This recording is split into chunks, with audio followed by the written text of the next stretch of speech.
बूढ़े बाप और बेटे का ऐसा कैसे, जिसे सुनकर जज साहब के आंखें भी नम हो गए। एक बूढ़े बाप अदालत में दाखिल हुआ ताकि अपने बेटे की शिकायत कोर्ट में कर सके।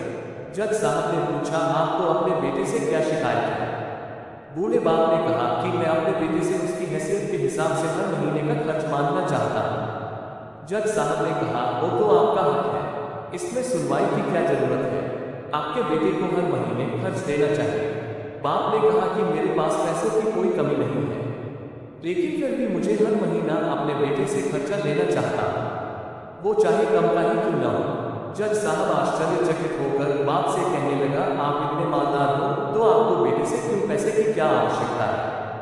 बाप ने अपने बेटे का नाम और पता देते हुए जज साहब से कहा कि आप मेरे बेटे को अदालत में बुलाइए, तो आपको बहुत कुछ पता चल जाएगा।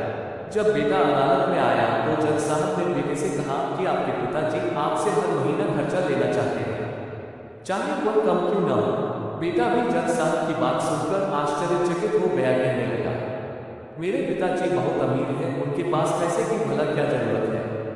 जज साहब ने कहा, यह आपके पिता की मांग है और वह अपने में स्वतंत्र है। पिता ने जज साहब से कहा कि आप मेरे बेटे से कहिए कि वह मुझे हर महीना 200 रुपये देगा, और वो भी अपने हाथों से, और उस पैसे में बिल्कुल भी देरी न करेगा। फिर जज साहब ने बूढ़े आदमी के बेटे से कहा कि तुम हर महीने 200 रुपये बिना देरी के उनके हाथों में देंगे, ये आपको अदालत हुक्म देती है। मुकदमा खत्म होने के बाद जज साहब बूढ़े आदमी को अपने पास बुलाते हैं। उन्होंने बूढ़े आदमी से पूछा कि अगर आप बुरा न माने तो मैं आपसे एक बात पूछूंगा, आपने बेटे के खिलाफ यह केस क्यों किया? आप तो बहुत अमीर आदमी हो और ये इतनी छोटी सी कीमत। बूढ़े आदमी ने रोते हुए कहा, जज साहब, मैं अपने बेटे का चेहरा देखने के लिए तरस गया था, वह अपने कामों में इतना व्यस्त रहता है।